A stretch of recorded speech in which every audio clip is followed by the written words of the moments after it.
ਵੀ ਜਿੱਦਾਂ ਹੁਣ ਦਰਬਾਰ ਆ ਕੁਰਸੀਆਂ ਬਾਹਰ ਲਾ ਦਿੱਤੀਆਂ ਜਾਣ ਕਿਉਂ ਅੰਦਰ ਮਹਾਰਾਜ ਦੇ ਬਰਾਬਰ ਕਰਨੀ ਠੀਕ ਨਹੀਂ। ਸ਼੍ਰੋਮਣੀ ਕਮੇਟੀ ਜਿਹੜੀ ਆ ਉਹਨੂੰ ਇਹਨਾਂ ਗੱਲਾਂ 'ਚ ਦਖਲ ਦੇਣਾ ਚਾਹੀਦਾ ਵੀ ਹੋਣੇ ਚਾਹੀਦੀਆਂ। ਅਸੀਂ ਤਾਂ ਕਹਿੰਦੇ ਕੁਰਸੀਆਂ ਹੋਣੀ ਚਾਹੀਦੀਆਂ, ਕੁਰਸੀ ਦੇ ਨਾਲ ਮਰਿਆਦਾ ਭੰਗ ਤੋੜਨ ਦੀ ਜੋ ਕੱਲ੍ਹ ਹੋਇਆ ਮਰਿਆਦਾ ਉਹਦਾ ਭੰਗ ਹੋਈ ਕਿ ਨਾ ਰੱਖਣ ਦੀ ਭੰਗ ਹੋਣੀ। ਅਸੀਂ ਤਾਂ ਕੋਈ ਇੱਦਾਂ ਦੇਖ ਰਹੇ ਜਿਹੜਾ ਚੰਗਾ ਭਲਾ ਕੁਰਸੀਆਂ ਤੇ ਆਣ ਕੇ ਬਹਿੰਦਾ, ਜਿਹੜੇ ਬਜ਼ੁਰਗ ਹੀ ਬਹਿੰਦੇ ਜ਼ਿਆਦਾ।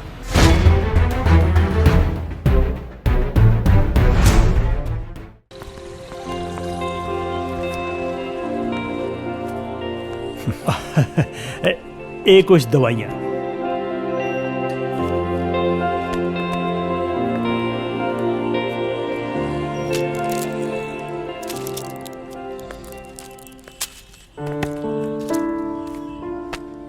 दो सौ 150 ਤੁਹਾਡੇ ਹੋ ਗਏ ਬਾਪੂ ਜੀ 1350।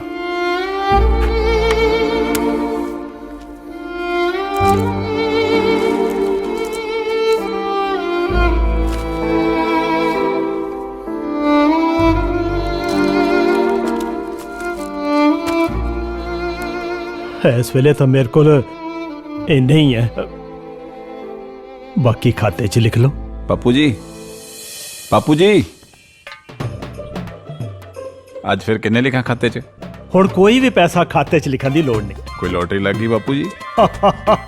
ਭਾਈ ਸਮਝ ਲਓ ਲੋਟਰੀ ਲੱਗ ਗਈ ਹੈ। ਜਦੋਂ ਦੀ ਪੰਜਾਬ ਦੀ ਭਗਵੰਤ ਮਾਨ ਸਰਕਾਰ ਨੇ ਮਹਿੰਗੇ ਬਿਜਲੀ ਦੇ ਬਿੱਲ ਜ਼ੀਰੋ ਕਰਕੇ ਸਾਡੇ ਸਿਰਾਂ ਤੋਂ ਬੋਝ ਲਾਇਆ ਨਾ, ਸਾਨੂੰ ਉਧਾਰ ਲੈਣ ਦੀ ਲੋੜ ਹੀ ਨਹੀਂ ਪੈਂਦੀ। ਵਧੀਆ।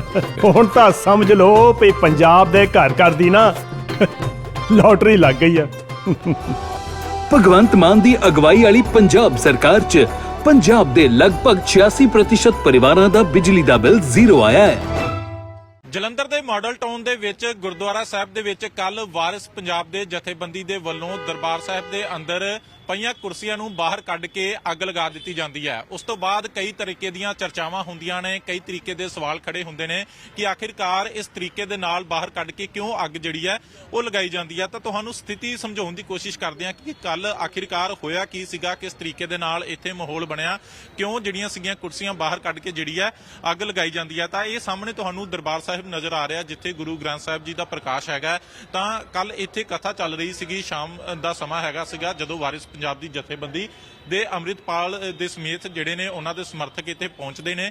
ਤਾਂ ਇੱਥੇ ਪਹੁੰਚ ਕੇ ਜਿਹੜੇ ਨੇ ਉਹ ਅੰਦਰ ਜਿਹੜੀਆਂ ਕੁਰਸੀਆਂ ਲੱਗੀਆਂ ਸੀਗੀਆਂ, ਹਾਲਾਂਕਿ ਗੁਰਦੁਆਰਾ ਜਿਹੜੀ ਪ੍ਰਬੰਧਕ ਕਮੇਟੀ ਹੈਗੀ ਆ ਇੱਥੇ ਦੇ, ਉਹਨਾਂ ਦੇ ਵੱਲੋਂ ਤਰਕ ਇਹ ਦਿੱਤਾ ਜਾਂਦਾ ਹੈ ਕਿ ਸਾਡੇ ਵੱਲੋਂ ਜਿਹੜਾ ਉਹ ਸੈਪਰੇਟ ਹੀ ਬਣਾਇਆ ਗਿਆ ਸੀਗਾ। ਤਾਂ ਇਹ ਦਰਵਾਜ਼ਾ ਹੈਗਾ ਮੇਨ ਦਰਬਾਰ ਸਾਹਿਬ ਨੂੰ ਜਾਂਦਾ, ਤੇ ਜਿਹੜਾ ਦੂਜੇ ਪਾਸੇ ਤੁਹਾਨੂੰ ਦਰਵਾਜ਼ਾ ਦਿਖਾਉਂਦੇ ਆ ਜਿੱਥੇ ਬਾਹਰ ਲਿਖਿਆ ਹੋਇਆ ਹੈ ਅਸਮਰੱਥ ਬਜ਼ੁਰਗਾਂ ਵਾਸਤੇ, ਇਹ ਇੱਕ ਵੱਖਰਾ ਜਿਹੜਾ ਉਹ ਕੈਬਿਨ ਕਹਿ ਲਓ ਕਿ ਇੱਕ ਕਿਸਮ ਦੇ ਨਾਲ ਸੈਪਰੇਟ ਕੀਤਾ ਹੋਇਆ ਸੀਗਾ। ਤਾਂ ਇੱਥੇ ਜਿਹੜੇ ਨੇ ਇਹ ਰਸਤਾ ਹੈਗਾ ਜਿੱਥੇ ਡਿਸੇਬਲ ਹੈਗੇ ਨੇ ਜਾਂ ਜਿਹੜੇ ਸੰਗਤ ਜਿਹੜੀ ਆ ਥੱਲੇ ਬੈਠ ਨਹੀਂ ਸਕਦੀ ਜਾਂ ਜਿਨ੍ਹਾਂ ਦੇ ਗੋਡਿਆਂ ਦੇ ਵਿੱਚ ਕੋਈ ਤਕਲੀਫ ਹੈਗੀ ਆ, ਤਾਂ ਉਹਨਾਂ ਦੇ ਲਈ ਇਹ ਰਸਤਾ ਜਾਂਦਾ। ਇਹ ਰਸਤਾ ਜਿਹੜਾ ਅੰਦਰ ਜਾਂਦਾ ਤਾਂ ਇਹ ਇੱਕ ਸੈਪਰੇਟ ਹੀ ਇੱਕ ਕਿਸਮ ਦੇ ਨਾਲ ਇਹਨਾਂ ਨੇ ਬਣਾਇਆ ਹੋਇਆ ਸੀਗਾ। ਤਾਂ ਇਹ ਜਗ੍ਹਾ ਜਿਹੜੀ ਹੈ ਕਹਿੰਦੇ ਨੇ ਕਿ ਅਸੀਂ ਇਸੇ ਕਰਕੇ ਨੀਵੀਂ ਰੱਖੀ ਹੋਈ ਹੈ ਤਾਂ ਕਿ ਜਿਹੜਾ ਉਹ ਗੁਰੂ ਗ੍ਰੰਥ ਸਾਹਿਬ ਜੀ ਤੋਂ ਜਿਹੜਾ ਉੱਚਾ ਨਾ ਕੋਈ ਬੈਠ ਸਕੇ। ਤਾਂ ਇੱਥੇ ਕੁਰਸੀਆਂ ਲੱਗੀਆਂ ਸੀਗੀਆਂ, ਕੱਲ ਮੇਜ਼ ਵੀ ਇਸੇ ਜਗ੍ਹਾ ਤੇ ਲੱਗੇ ਸੀਗੇ। ਤਾਂ ਇੱਥੋਂ ਕੁਰਸੀਆਂ ਤੇ ਮੇਜ਼ ਜਿਹੜੇ ਨੇ ਉਹ ਬਾਹਰ ਕੱਢੇ ਜਾਂਦੇ ਨੇ। ਤਾਂ ਬਾਹਰ ਕੱਢ ਕੇ ਜਿਹੜੀ ਹੈ ਪਹਿਲਾਂ ਬਰਸ਼ਿਆਂ ਦੇ ਨਾਲ ਜਿਹੜੇ ਉਹ ਭੰਨਤੋੜ ਕੀਤੀ ਜਾਂਦੀ, ਉਹਦੀ ਇੱਕ ਵੀਡੀਓ ਬਾਹਰ ਹੁੰਦੀ, ਤਾਂ ਉਸ ਤੋਂ ਬਾਅਦ ਜਿਹੜੀ ਹੈ ਅੱਗ ਲਗਾ ਦਿੱਤੀ ਜਾਂਦੀ ਹੈ। ਹਾਲਾਂਕਿ ਇਹ ਇੱਕ ਜਿਹੜੀ ਆ ਇਹ ਕਹਿ ਲਓ ਕਿ ਇੱਕ ਦੀਵਾਰ ਕਿਸਮ ਜਿਹੜੀ ਹੈ ਇੱਕ ਬਣਾਈ ਹੋਈ ਹੈ ਸਿਰਫ ਇਹਦੇ ਵਿੱਚ। ਤਾਂ ਦੂਜੀ ਸਾਈਡ ਤੇ ਜਿਹੜੇ ਸੀਗੇ ਇੱਥੇ ਬੈਂਚ ਲੱਗੇ ਸੀਗੇ। ਤਾਂ 2-3 ਬਜ਼ੁਰਗ ਕਹਿੰਦੇ ਦੱਸਦੇ ਨੇ ਕਿ ਰਾਤ ਇੱਥੇ ਬੈਠੇ ਸੀਗੇ, ਤਾਂ ਜਿਸ ਵੇਲੇ ਜਿਹੜੇ ਸੀਗੇ ਉਹ ਸਮਰਥਕ ਆਉਂਦੇ ਨੇ ਤਾਂ ਉਹਨਾਂ ਨੂੰ ਬਾਹਰ ਜਾਣ ਦੇ ਲਈ ਕਹਿੰਦੇ ਨੇ, ਤਾਂ ਉਹ ਬਾਹਰ ਚਲੇ ਜਾਂਦੇ ਨੇ। ਤਾਂ ਇੱਥੋਂ ਕੁਰਸੀਆਂ ਚੁੱਕ ਕੇ ਜਿਹੜੀ ਹੈ ਉਹ ਬਾਹਰ ਲੈ ਜਾਂਦੇ ਨੇ, ਤਾਂ ਉੱਥੇ ਜਾ ਕੇ ਜਿਹੜੀ ਹੈ ਭੰਨਤੋੜ ਕੀਤੀ ਜਾਂਦੀ ਹੈ। ਤਾਂ ਉਸ ਤੋਂ ਬਾਅਦ ਜਿਹੜੀ ਹੈ ਉਹ ਅੱਗ ਲਗਾ ਦਿੱਤੀ ਜਾਂਦੀ ਹੈ।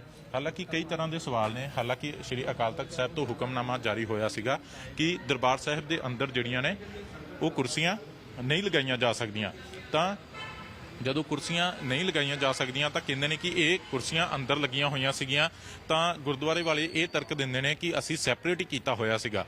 ਪਰ ਜੋ ਹੁਕਮਨਾਮਾ ਕਹਿੰਦਾ ਕਿ ਉਹਦੇ ਵਿੱਚ ਇਹ ਹੈ ਕਿ ਤੁਸੀਂ ਦਰਬਾਰ ਦੇ ਅੰਦਰ ਨਹੀਂ ਲਗਾ ਸਕਦੇ ਕੁਰਸੀਆਂ, ਤਾਂ ਜੇਕਰ ਕੁਰਸੀਆਂ ਲਗਾਉਣੀਆਂ ਨੇ ਤਾਂ ਦਰਬਾਰ ਦੇ ਬਾਹਰ ਕੁਰਸੀਆਂ ਲਗਾਈਆਂ ਜਾ ਸਕਦੀਆਂ ਨੇ ਤੇ ਉੱਥੇ ਇੱਕ ਸਕਰੀਨ ਲਗਾ ਦਿੱਤੀ ਜਾ ਸਕਦੀ ਹੈ ਤੇ ਜਿੱਥੇ ਬਜ਼ੁਰਗ ਬੈਠ ਸਕਦੇ ਨੇ। ਤਾਂ ਇਸ ਤੋਂ ਬਾਅਦ ਜਿਹੜੇ ਨੇ ਉਹ ਕਈ ਇਹ ਵੀ ਸਵਾਲ ਖੜੇ ਹੁੰਦੇ ਨੇ ਕਿ ਠੰਡ ਦੇ ਵਿੱਚ ਬਜ਼ੁਰਗ ਕਿੱਥੇ ਬੈਠਣਗੇ ਜਾਂ ਉਹਨਾਂ ਦੀ ਜਗ੍ਹਾ ਕਿਹੜੀ ਹੈਗੀ ਆ। ਤਾਂ ਕੁਝ ਬਜ਼ੁਰਗ ਇੱਥੇ ਗੁਰਦੁਆਰਾ ਸਾਹਿਬ ਦੇ ਵਿੱਚ ਬੈਠੇ ਵੀ ਹੈਗੇ ਨੇ, ਤਾਂ ਗੱਲਬਾਤ ਕਰਦੇ ਆ। ਤਾਂ ਤੁਹਾਡੇ ਨਾਲ ਹੀ ਗੱਲਬਾਤ ਕਰ ਲੈਂਦੇ ਆ। ਕੱਲ ਜੋ ਇੱਥੇ ਘਟਨਾ ਹੋਈ ਹੈ, ਕੱਲ ਜਿਹੜੀਆਂ ਕੁਰਸੀਆਂ ਸੀਗੀਆਂ ਬਾਹਰ ਕੱਢ ਕੇ ਅੱਗ ਲਗਾ ਦਿੱਤੀ ਜਾਂਦੀ ਹੈ, ਤੁਸੀਂ ਕਿਵੇਂ ਦੇਖਦੇ ਹੋ ਇਸ ਪੂਰੇ ਮਾਮਲੇ ਨੂੰ? ਵਾਹਿਗੁਰੂ ਜੀ ਕਾ ਖਾਲਸਾ, ਵਾਹਿਗੁਰੂ ਜੀ ਕੀ ਫਤਿਹ। ਧੰਨ ਭਾਗ ਗਿਆ ਸਾਡੇ ਗੁਰੂ ਸੱਚੇ ਪਾਤਸ਼ਾਹ ਮਾਡਲ ਸਾਹਿਬ ਗੁਰਦੁਆਰੇ ਦੇ ਅੱਜ ਸਾਨੂੰ ਦਰਸ਼ਨ ਦਿਦਾਰੇ ਹੋਏ ਆ। ਤੇ ਇਹਦੇ ਬਾਰੇ ਸਾਨੂੰ ਪਤਾ ਲੱਗਾ ਸੀਗਾ, ਪਹਿਲੇ ਭਾਈ ਸਾਹਿਬ ਨੇ ਖਾਲਸਾ ਵੀਰ ਅਮਰਪਾਲ ਸਿੰਘ ਨੇ ਪਹਿਲੇ ਸੂਚਨਾ ਕੀਤੀ ਸੀ ਤੇ ਇਹਦੇ ਬਾਰੇ ਹੁਣ ਤਾਂ ਅੱਗੇ ਬੇਨਤੀ ਕੀਤੀ ਆ, ਸਾਰਿਆਂ ਨੂੰ ਬਿਆਨ ਦਿੱਤਾ ਆ ਵੀ ਸਾਰੇ ਪ੍ਰਬੰਧਕ ਸੱਜਣ ਜਿਹੜੇ ਆ ਇਹ ਮਿਲ ਕੇ ਵਿਚਾਰ ਕਰਨ। ਠੀਕ ਹੈ, ਕੁਝ ਬਜ਼ੁਰਗ ਮਾਤਾ ਬਜ਼ੁਰਗ ਹੋਰ ਜਿਹੜੇ ਥੱਲੇ ਬੈਠਣਾ ਉਹਨਾਂ ਨੂੰ ਮੁਸ਼ਕਲ ਆ, ਲੇਕਿਨ ਪ੍ਰਬੰਧਕ ਸੱਜਣ ਪ੍ਰਧਾਨ ਸਾਹਿਬ ਇਹ ਮਿਲ ਕੇ ਵਿਚਾਰ ਕਰਕੇ ਕੁਰਸੀਆਂ ਜਿਹੜੀਆਂ ਉਹ ਬਾਹਰ ਲਾ ਦਿੰਦੀਆਂ ਜਾਣ, ਸਪੀਕਰ ਬਾਹਰ ਲਾ ਦਿੱਤਾ ਜਾਵੇ।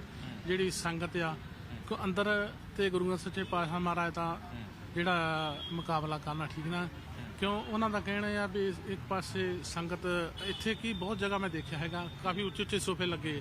ਕੱਲ ਵੀ ਮੈਂ ਦੇਖਿਆ ਉੱਥੇ ਕੁਰਸੀਆਂ ਉੱਚੀਆਂ ਸੀ ਤੇ ਹੁਣ ਬਰਾਬਰਤਾ ਕਰਨੀ ਤੇ ਸਭ ਨਾਲ ਕੰਮ ਆਪ ਯਾਨੀ ਕਿ ਤੁਸੀਂ ਕਹਿੰਦੇ ਹੋ ਕਿ ਇਹ ਠੀਕ ਹੋਈ ਆ ਜੋ ਵੀ ਕਾਰਵਾਈ ਕੀਤੀ ਗਈ? ਸਾਡਾ ਕਹਿਣ ਦਾ ਮਤਲਬ ਆ ਵੀ ਜੋ ਉਹਨਾਂ ਨੇ ਕੀਤਾ ਕੁਝ ਸੋਚ ਸਮਝ ਕੇ ਕੀਤਾ ਤੇ ਹੁਣ ਤੇ ਇਹ ਜਿਹੜੀ ਬੇਨਤੀ ਆ ਵੀ ਪ੍ਰਬੰਧਕ ਸੱਜਣ ਮਿਲ ਕੇ ਸਾਰੇ ਹੀ ਵਿਚਾਰ ਕਰਨ। ਸੰਗਤਾਂ ਨੂੰ ਵੀ ਚਾਹੀਦਾ ਵੀ ਜਿੱਦਾਂ ਹੁਣ ਦਰਬਾਰ ਆ, ਕੁਰਸੀਆਂ ਬਾਹਰ ਲਾ ਦਿੱਤੀਆਂ ਜਾਣ, ਕਿਉਂ ਅੰਦਰ ਮਹਾਰਾਜ ਦੇ ਬਰਾਬਰ ਕਰਨੀ ਠੀਕ ਨਹੀਂ। ਕੁਰਸੀਆਂ ਬਾਹਰ ਲਾ ਦੇਣ, ਸਪੀਕਰ ਬਾਹਰ ਲਾ ਦੇਣ, ਗੁਰੂ ਸੱਚੇ ਪਾਤਸ਼ਾਹ ਬਾਹਰ ਬੈਠ ਕੇ ਕੀਰਤਨ ਆਨੰਦ ਲੈ ਸਕਣ, ਇਹ ਤਾਂ ਹੋ ਸਕਦਾ ਆ। ਤੇ ਹੋਰ ਇਹਦੇ ਬਾਰੇ ਤਾਂ ਠੀਕ ਹੈ। ਤਾਂ ਬਜ਼ੁਰਗੋ ਤੁਸੀਂ ਇੱਥੇ ਲੋਕਲ ਹੀ ਤੁਸੀਂ ਆਉਂਦੇ ਗੁਰਦੁਆਰੇ ਪਹਿਲਾਂ ਵੀ? ਬਾਹਰੋਂ ਅੱਛਾ, ਤੁਸੀਂ ਬਾਹਰੋਂ। ਅੱਛਾ, ਤੁਸੀਂ ਇਹ ਕਾਰਵਾਈ ਨੂੰ ਕਿਵੇਂ ਦੇਖਦੇ ਹੋ? ਪਤਾ ਹੀ ਨਹੀਂ, ਮੈਨੂੰ ਕੁਝ ਨਹੀਂ ਪਤਾ ਇਸ ਬਾਰੇ। ਠੀਕ ਹੈ, ਤਾਂ ਇਹ ਤੁਹਾਨੂੰ ਕੀ ਲੱਗਦਾ ਕਿ ਦਰਬਾਰ ਸਾਹਿਬ ਦੇ ਬਾਹਰ ਹੀ ਹੋਣੀਆਂ ਚਾਹੀਦੀਆਂ ਨੇ ਇਹ ਕੁਰਸੀਆਂ, ਕਿਉਂਕਿ ਅਕਾਲ ਤਖਤ ਸਾਹਿਬ ਦੇ ਵੱਲੋਂ ਵੀ ਹੁਕਮਨਾਮਾ ਜਾਰੀ ਕੀਤਾ ਗਿਆ ਸੀਗਾ? ਸ਼੍ਰੋਮਣੀ ਕਮੇਟੀ ਨੂੰ ਦਖਲ ਦੇਣਾ ਚਾਹੀਦਾ ਇਹਨਾਂ ਇਸ ਚੀਜ਼ ਬਾਰੇ। ਹੁਣ ਬਾਕੀ ਪਬਲਿਕ ਨੂੰ ਤਾਂ ਬਹੁਤਾ ਨਹੀਂ ਪਤਾ। ਸ਼੍ਰੋਮਣੀ ਕਮੇਟੀ ਜਿਹੜੀ ਆ ਉਹਨੂੰ ਇਹਨਾਂ ਗੱਲਾਂ 'ਚ ਦਖਲ ਦੇਣਾ ਚਾਹੀਦਾ ਵੀ ਹੋਣੇ ਚਾਹੀਦੀਆਂ। ਅਸੀਂ ਤਾਂ ਕਹਿੰਦੇ ਕੁਰਸੀਆਂ ਹੋਣੀ ਚਾਹੀਦੀ, ਕੁਰਸੀ ਦੇ ਨਾਲ ਮਰਿਆਦਾ ਭੰਗ ਤੋੜਨ ਦੀ ਜੋ ਕੱਲ ਹੋਇਆ ਮਰਿਆਦਾ ਉਹਦਾ ਭੰਗ ਹੋਈ ਕਿ ਨਾ ਰੱਖਣ ਦੀ ਭੰਗ ਹੋਣੀ। ਤਾਂ ਉਹ ਕਹਿੰਦੇ ਨੇ ਕਿ ਕੁਰਸੀਆਂ ਲੱਗਣੀਆਂ ਤੇ ਜ਼ਿਕਰ ਉਹ ਦਰਬਾਰ ਦੇ ਬਾਹਰ ਲੱਗਣੀਆਂ ਚਾਹੀਦੀਆਂ। ਕਹਿੰਦੇ ਕੱਲ ਦਰਬਾਰ ਸਾਹਿਬ ਦੇ ਅੰਦਰ ਸੀਗੀਆਂ ਕੁਰਸੀਆਂ।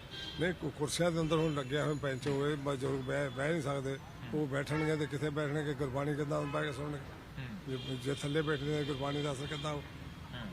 ਅੱਛਾ, ਇਹ ਵੀ ਗੱਲ ਆਉਂਦੀ, ਕਹਿੰਦੇ ਨੇ ਕਿ ਇਹ ਤਾਂ ਬਜ਼ੁਰਗਾਂ ਵਾਸਤੇ ਇੱਕ ਕਿਸਮ ਦੇ ਨਾਲ ਕੁਰਸੀਆਂ ਲਾਈਆਂ ਜਾਂਦੀਆਂ ਜਿਨ੍ਹਾਂ ਕੋਲੋਂ ਥੱਲੇ ਨਹੀਂ ਬੈਠਾ ਜਾਂਦਾ। ਕਹਿੰਦੇ ਕੁਰਸੀਆਂ ਦੇਖ ਕੇ ਕਹਿੰਦੇ ਜਿਹੜੇ ਚੰਗੇ ਭਲੇ ਨੇ ਉਹ ਵੀ ਆ ਕੇ ਕੁਰਸੀਆਂ ਤੇ ਬੈਠਣ ਲੱਗ ਜਾਂਦੇ ਨੇ। ਅਸੀਂ ਤਾਂ ਕੋਈ ਇਦਾਂ ਦੇਖਿਆ ਨਹੀਂ, ਜਿਹੜਾ ਚੰਗਾ ਭਲਾ ਕੁਰਸੀਆਂ ਤੇ ਆਣ ਕੇ ਬਹਿੰਦਾ, ਜਿਹੜੇ ਬਜ਼ੁਰਗ ਹੀ ਬਹਿੰਦੇ ਜ਼ਿਆਦਾ ਬਸ।